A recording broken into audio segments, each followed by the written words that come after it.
Assalomu alaykum.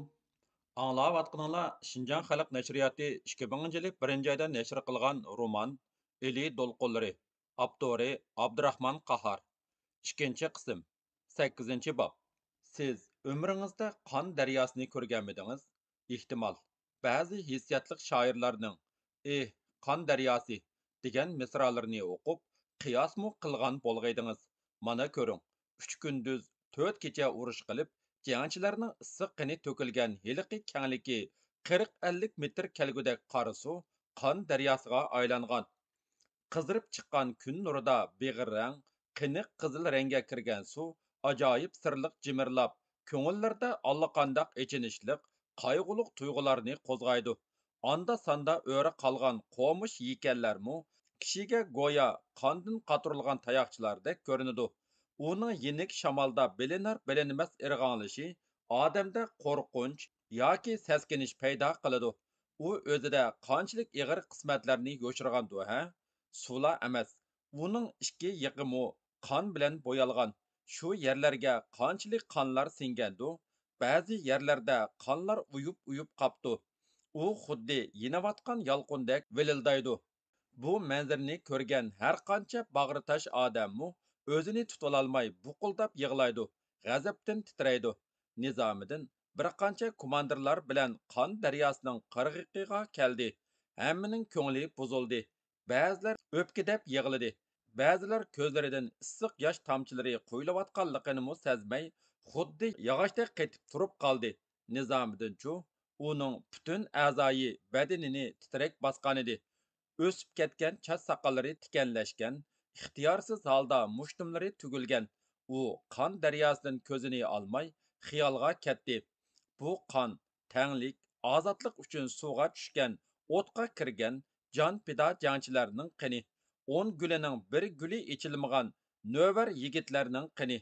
Bu qon to'kilmaydigan baxtiyor zamon yaratish uchun to'kilgan qon. Esit. Shunda xosiyatlik bu qonni saqlag'ili bo'lsa-chu kashki. Kelgusi avlodlarimiz ko'rgan bo'lsa bo'lmasmidi? Shu chog'dagi go'zal davrning qadriga texmo cho'nqur yetmasmidi? Nizomiddinning xiyollari barg'ansiri cho'nqurlashmoqda edi. Ehtimol, shu chog'larda bu qonlar xosiyatini ta'riflashning o'rniga uni qaralaydigan, qog'aydiganlar chiqib qolar. Shundaqla mushu qonni, mushu manzarni ko'rsa, ashu hör davr uchun qanchalik sap qonlarning to'kilganini ko'rsa, ha, amal qancha saqlag'ili bo'lmaydi-da. Amschu bu qonlarning nemishqa qandoq qilib to'kilganligini yezish kerak. Yozayli. Yozganni o'chirib bo'lmas. O'chirib taqdirdimi millionlagan ko'ngil qatlaridan chiqarib bo'lmas. Ammo bu qonlarning qimmati har qanday ta'tur qo'yinlardimi yiqilmas munora bo'lib tiklandi. Nizomiddin ko'zini bir nuqtadan oldi. Atrofda turganlar uning ko'zidan ma'yuslik, g'amkinlik uchqunlarini emas, balki g'azab uchqunlarini ko'rishdi. Yiroqdan chang to'zon ko'tarilib, kichik mashina ko'rindi. Hammasi shu yoqqa qarashdi. Mashina bulardan 100 metrdek nerda to'xtadi-da, ichidan milliy armiya bosh qo'mondoni, ko'zlari kichik, ammo o'tkir, inchga qarab burutliq general-leytenant Isoqbek tushdi. Nizomiddin uning oldiga ishtik mangdi. General bu yoqqa mangdi. Lekin yetib berishga 10 necha qadam oraliq qolganda Nizomiddindan burunla "Salom yo'ldosh Nizomiddin, ulug' g'alabanglarni tabriklayman", dedi bosh qo'mondan ko'tarangu ovoz bilan. "Rahmat, yo'ldosh general-leytenant." Ikkisi quchoqlashib ko'rishdi. Bu ko'rishish ikkisidan boshqalarning ko'z chanoqlariga issiq yosh tomchilarini tizdi. Yo'ldosh Nizomiddin, kelishtirib jang qildinglar, g'alabalik jang qildinglar. Yosh inqilobiy hukumat nomidan, milliy armiya bosh shtabi nomidan rahmat sizlarga, dedi Isoqbek hayajon bilan. Sizlarning polikqa boturlik ordeni berish kerak. Rahmat, yo'ldosh general-leytenant. Shexodagi 3 sotkalik jang g'alabasi bir asrga tang g'alaba. O'zidan necha hassa ustun, qurollari xil, mudofaada turgan dushmanni yengish tarixda oz ko'rilgan. Ular Shinjongda puttirib turish taqdirini Shexoga bog'lagan edi. Amdi umurtqisi o'shtildi. Bosh qo'mondanning yolqinliq, cho'nqur ma'nilik so'zlari Nizomiddinla emas, Bu yerda turgan komandir jangchilarni hayajonga soldi. Jangchilarimiz o'limdinmi, jafo mushaqqatdanmi qo'rqmay jang qildi. Mundaq ruhmu tarixda oz ko'riladi, dedi Nizomiddin doklad qilib. Chiqimmi oz emas, har holda qon bekor oqmadi. Albatta, dedi bosh qo'mondan. Urushda jangchilar hal qilg'uchi rol o'ynaydi.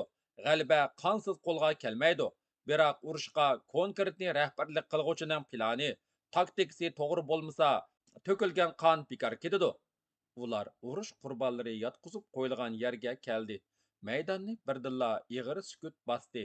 800 ga yaqin urush qurbonlari o'ngda yotqizilib, ratlik tizib qo'yilgan va qurbonlarning yuziga shapkasi yepilgan edi. Yuzlar yepilgan bo'lsa-mu, ularning kimligi va qandoq jonlarni qilganligi hammaga ayon. Nodam Anvarga yenib qaraydi. U qurbonlarning eng beshida yotadi. Ah, ig'ir minutlar. Qaramay dedi-yu, lekin qaramaslikqa qandoq ko'ngli chidasin? Nodamning ko'z oldida Anvarning yiziga chiqib o'zini o'qitganligi, inqilab yo'lga boshlaganligi lep qilib o'tib ketdi. Uning ikki parcha xitini saqlayotgan Rayhon uningga qancha qarg'ansiri texi qurmagan kirpiklariga issiq yosh tomchilarining ilinayotganligini sezmoqda. U o'zini hurliqqa oldida ayblik his qilmoqda. Uningga deydigan, ko'nglini bezlaydigan, tindiradigan so'zlarni o'ylamoqda. O'ylagan go'zal o'ylarning, shirin xiyollarning ta'tirsi yuz bersa, uning hayotda eng ig'ir ichinish, azob bo'ladiganligini u birinchi qitim bilib yetmoqda. Ashu yotqanlarning yanchuqlarida yana qanchilag'an muhabbat aqidaga, qaynoq va'da ishonchga, vafodorlik ahdisiga to'lgan xatlar bordu. 5 dushmanni yer tishlatsangiz, men sizning degan xatlar, kashlangan yog'liqlar, bir tal chechini, bir cheti tishlangan ushshoq to'qashlar silingan xaltalarni avatgan qizlar bu yerdan yiroq yerlarda ajoyib go'zal umidlar bilan mushu jangchilarga yo'l tutib turayotgandu. Mushu urush qurbonlarining onalari, o'g'lim Sadir palvondak janglarni qilyotidi. Pat yaqinda osmondan tushgandakla uyga kirib keladi, deb telmirgan mo'maylar shu kunlarda nimalar tushayotgandu? Umid degan yuz ochadigan narsa-mu? Asrlardan beri umid qilinayotgan narsalar amdi aran yuz ichyotganda, seg'ingan yigitlarning birlarining 7-8 pay o'q bilan qarg'aydak yiqilganligini, birlarining badallarining necha parchaga bo'linib ketganligini, birlarining tomlarining ostida qolganligini yoki osmonga uchib ketgan yo'g'on daraxtlarning yenib tushib boshlarini qandoq yanchivatganligini, birlarining o'zini emas, o'nlagan sabdoshlarining jiniga kelgan o'limni o'zini tutib berib qurbon bo'lganligini, hatto birlarining ovu johil qo'rg'onni ilib bo'lib, urush g'alabasi tantana qilinayotgan chog'da qaysidir bir okupkadan uzilgan o'q bilan xushalliqda chaqnagan ko'zi yumilganligini shu topda ular nadinmi bilsin? Urushda hech kim o'zini o'ylamaydi, boshqalarni o'ylaydi. Biroq urushga kirgandan keyin goh ko'rinib, goh ko'rinmaydigan dushmanni, uning o'qlarini o'ylaydi. Shu o'qlarning boshqalardan ko'ra o'ziga tegishini o'ylaydi. Shunga ularni boshqalar o'ylaydi, o'ylayotidi. Texi tarix batlariga mardlik, jon fidolikni qandoq yezishni o'ylayotidi. Mushu qurbonlarni ajoyib sig'inish, issiq mehr bilan kutayotganlarga qandoq javob berishni o'ylayotidi. Buni hammadan ko'proq general-leytenant Isoqbek bilan polkovnik Nizomiddin o'ylayotidi. Til bilan ifoda qilg'ili bo'lmaydigan bu qayg'uliq, dahshatlik manzaralar jangchilarda, komandirlarda hammada ichinish, alam qo'zg'adi va o'zlari bilan 3 kunduz, 4 kecha tirkashgan dushmanga, dushman asirlariga, hatto ana avu neridagi pastlikka dövlab qo'yilgan dushman o'liklarga g'azab, nafrat qo'zg'adi. Hammaning ko'zi hayotdan mangu xo'shlashgan sabdoshlarida edi. Nizomiddin farosatlik, cho'nqur fikrlik komandirimdan ayrilib qoldim deb o'ylayotgandikin, u pat Anvarga qaraydi. Jangchilar shu g'albalik minutlarda ular bilan billa bo'lolmaganiga ichinatdi. Urushni hammadan ko'proq kim qiladi? Jangchi qiladi. Mushu manzaraga tikilgan jangchilar umrining qisqaligini his qilishdi. O'tgan umr o'tib ketdi. Endi uning bilan yashag'ili bo'lmaydi-da. urushning temir tirnoqlari ularning bag'rini rahimsizlik bilan tilmoqda. Shu ig'ir minutda jangchilar shundoq o'ylab qoldiki, hayoti o'chgan sabdoshlariga shunchalik ching bog'linib qoptikan. Amdi hayot yo'qdek, yashashning qadri yo'qdek tuyulib ketdi. Biroq tiriklik umidvorlikqa boy bo'ladi. Yana yashashning lozimligi, kurash qilishning, sabdoshlarining orzu armonlarini yaratishning kerakligi seziladi. Surlik tus olgan maydonda xuddi o'z-o'ziga so'zlagandek, ig'ir, asta so'zlagan bosh qo'mondonning so'zi jaranglab ketgandek anglandi. Xayr, yo'ldoshlar, shonli qurbonlar, sizlar orzu qilgan zamonni, kambag'allar hokimiyatini oxirgi navbatda mustahkam qilib qurib chiqolsak, yuzlarimizdan nur yoqqusi. Agar qurib chiqolmasak, sizlarning oldinglarda, xalq oldida sharmanda qor yuz bo'lamiz. Lekin so'z bermiz, jazman qurib chiqamiz. Bosh qo'mondonning so'zi uzuk chiqatdi. Nizomiddin qurbonlardan yana avu bosh tarafga yotqizib qo'yilgan o'qituvchisi, yaxshi komandiri Anvardan ko'zini olmay mundoq dedi: "Qurbonlarni inqilobimizning bo'shki bo'lgan iliga qo'yish kerak edi." General uningga burildi. "Hissiyotingiz tushunishlik, yo'ldosh polkovnik. Xo'sh, hozirchu? Hozir tosh yo'lning janubidagi do'nglikka yerlik qo'ltivatimiz. Mayli, hozir qo'yib turayli. Kelgusida buyuk qahramon munorasi tiklanadi." Ikkisi jim bo'lib qoldi. Shu chog'dala ularning quliqiga chilinayotgan nog'raning jarangliq ovozi anglandi. "Anglayotamsiz?" dedi Isoqbek. "Anglayotman, yigit nog'risi. Juring, bugun qo'sh bayram. Shexoning ozodlikqa ulgurib kelgan yigitni xalq bilan billa tantan qilayli." Ular maydondan chiqishdida mashinaga tushdi. Mashina tez burilib, xushalliq, tantana, qaynoq toshqinlikqa cho'milayotgan Shexu shahri tarafga yurib ketdi. Bugun hit, bugungi hit Shexu tarixida ko'rilmagan e'tiqsiz xushalliq ichida o'tmoqda edi. Kishilar bir yildan beri mushundoq ozodlikni kutgan, yuraklari tipchaklab, uning ishqida yongan. Marhaba ashu kun keldi. Peshtoqlarda nag'ra sunaylar chilinmoqda, shodiyona kuy yangramoqda. Uning ostida sho'x usullar o'ynalmoqda. Ammo shunchalik xushalliq ichida yig'i-zora qilishayotgan oilalar, bo'ynini qisib qolgan bolalarmi yo'q emas. Go'mindonchilar gumonlanib turmalarga tashlagan, qiynab o'ltirgan va ularning jasadlarini sepil ostidan tepib, dod-faryod ko'tarayotgan kishilar har bir ko'cha, mahalladan beshlab o'nlab tepilatdi. Fojiaga yoki biror xiyim xatarga uchirmagan oilalarmu Shexu ozodligi yo'lida jon fido qilgan mardlarga atab jit quymoq silib qo'ygan. Shunga har bir oilalardan o'qilayotgan mungluq oyatlar va hayot qolganlarning omonligi uchun aytilayotgan duo talablar anglanadi. Sepil tuviga bir to'p odamlar yig'ilgan. U yerdan esadab yig'layotgan ayolning ovozi keladi. Abduqodir qadamlarini ildomlatib, u yerga yetib bordida to'pning orasini yerib ichiga kirdi. Ayol Abduqodirni ko'rib, texmo o'pkidab ketdi. O'ttirda bir o'lik o'ngda yotqizib qo'yilgan. Uning quloq burunlari kesilgan, ko'zlari o'yilgan, badanlari qiyma-chiyma qilingan. Kimligini bilgili bo'lmaydi. Biroq u yig'layotgan ayolning eri bo'lsa kerak, balki kiyimlaridan tonib olgandi. O'lishib turganlar uningga ichinib, qayg'urib, tasalli beradi. Lekin ayol yig'isini to'xtalmas edi. "Ko'rdinglarmi, it o'likidek qo'yganini?" deydi ayol mo'ldirlab yig'lab. "Dunyoda mundaqmi vahshiylik bo'lamdi? Buningga odam qandoq chidaydi?" Jasad hilala sepil ostidan ko'lab ilingan edi. "Bularning qilmag'ini qolmadi", dedi to'p ichidan birisi. "Bu vahshiylikka sizlar uchirganingiz yo'q. Uchirmagan odam oz. Tortquliqlar bo'lsa tortdiq. Purminglagan odam beajal, begunoh o'ldi. Ishtig'oldirlashganda ko'rganlar odamni tishlagandek ish bu."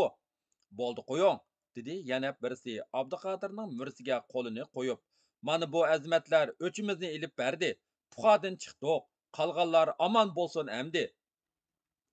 Ayolning quchoqdagi texi yishiga to'lmagan bolasi bir onasiga, bir yerda yotgan dadisiga va kim gap qilsa shuningga kichik ko'zlarini pildiriltib qaraydi.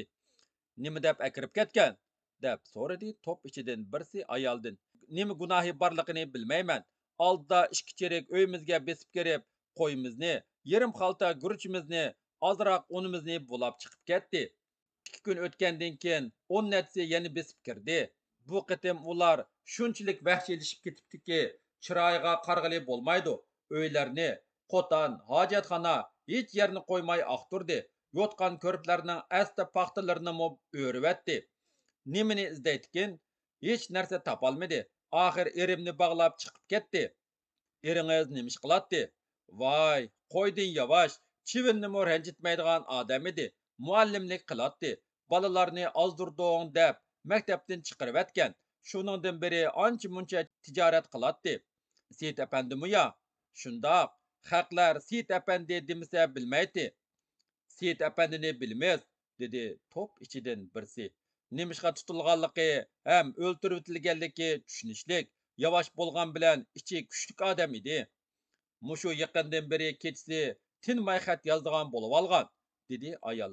Ba'zida qo'yniga gazet silib chiqib ketadi. Shu chog'dala Abduqodir Seyit apandining nim sababdan o'ltirilganligini tushundi va yuragidan alamlik echinishli hislar qo'zg'aldi. Zambil ko'tarib 2 yosh keldi. Ular jasadni zambilga avaylab saldi-da, ilib ketishdi. Ayol un silib yig'lab, uning kaynidan mangdi.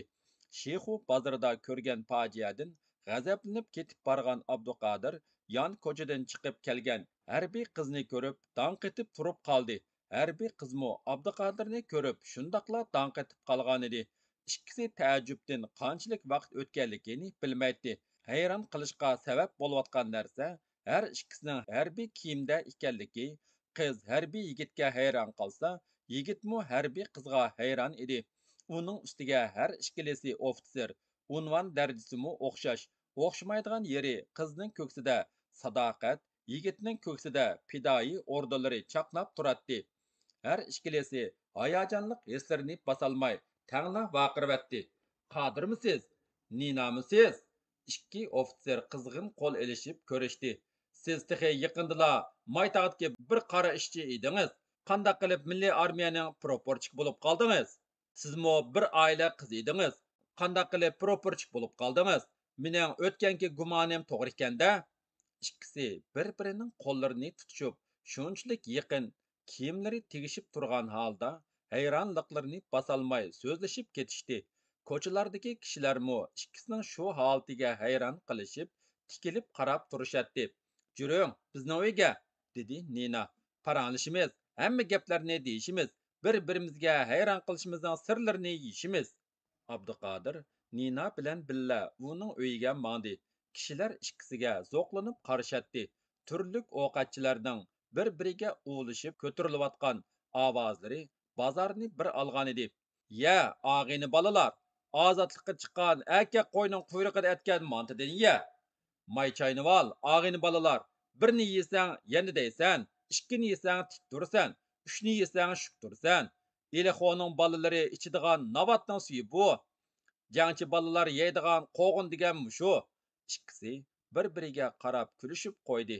Abduqodir buningdan 4 oy burun kirgan do'konga yana kirdi.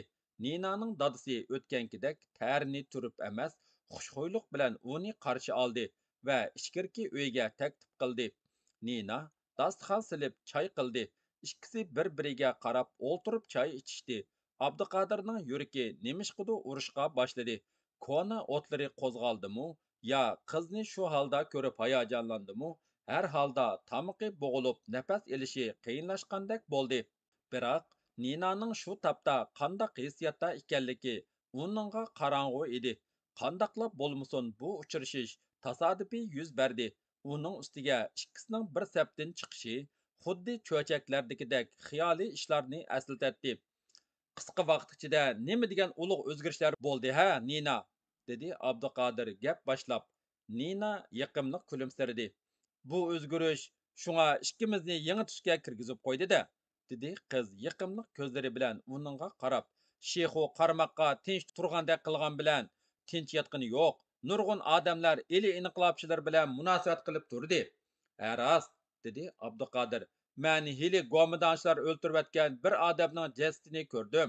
Ahvoldan qaraganda u yer osti xizmati bilan shug'ullangan bo'lsa kerak. Kim ekan u?" "Seyit apandi deydi ekan." "Ha, Umo milliy qism razvedka bölümünün bu yerga kirgan odamlar bilan aloqalashib turadi. O'zi tashviqot varaqasi tashlaydi. Elida chiqadigan gazetlarni xufiyana tarqatadi. Afsuski, sizlar hujum qilishdan 3 kun burun uning ishini bir tarjimon sizib qilib tutib berdi. Ha rost, siz mo'yliqi man bergan o'yg'on gazeti bilan tutilib qolmagansiz. Sizning bergan shu gazetingiz haqiqatan yuragimizga inqilab o'tin yoqdi, dedi Abduqodir shu chog'dagi ishlarni eslab. Biroq biz uningdan burunroq uyg'onishga boshlagan, lekin nima qilarimizni bilmay tamtarab turganda shu gazetingiz bizga parlaq yo'l ko'rsatdi. Zulmga qarshi turmaslikning, ozodlik uchun kurash qilmaslikning har bir vatan farzandi uchun jinoyat ekanligini ko'rsatdi. Uyg'onishimizga jur'at qo'shdi. Gazet chiqarayotgan inqilobchilarni tepish qaroriga keldik ham Maytag'dan qo'zg'aldik. Abduqodir qo'zg'olonchilar tashkilotining faoliyatlarini Maytag'dan qo'zg'alib 19 kunlik azobli safar bilan oxiri ili inqilobchilari bilan g'alabalik uchrashganligini, milliy armiya tarkibiga qo'shilib bu yoqqa yurish qilish jarayonlarini to'liq so'zlab chiqdi. Her ikimiz bir septe kurash qiptimiz, lekin bir-birimizni tushunmabdimiz, dedi Nina onun ko'zining ichiga qarab. Bugun osmondan tushgandekla uchrashib qoldik. Bu intayin ma'nilik uchrashish bo'ldi. Buning sharifiga keling, bir oz ichayli. Albatta ichimiz. İçmasak bu ma'nilik uchrashishga qarzdormi bo'lib qolarmiz, dedi Abduqodir hayajonlanib. Uchrashishimizning ahamiyatini qadrlashimiz kerak-da. Nina yenikkina irg'ib turib, bir taxsa sovuq say bilan haraq ilib keldi va ikki rumkaga qo'ydi-da, birini Abduqodirning oldiga qo'ydi, birini qo'liga oldi. Shixu urushining g'alabasi uchun. Abduqodir gapning ma'nisini burdi. Ikkimizning inoqligi va mangu birligimiz uchun.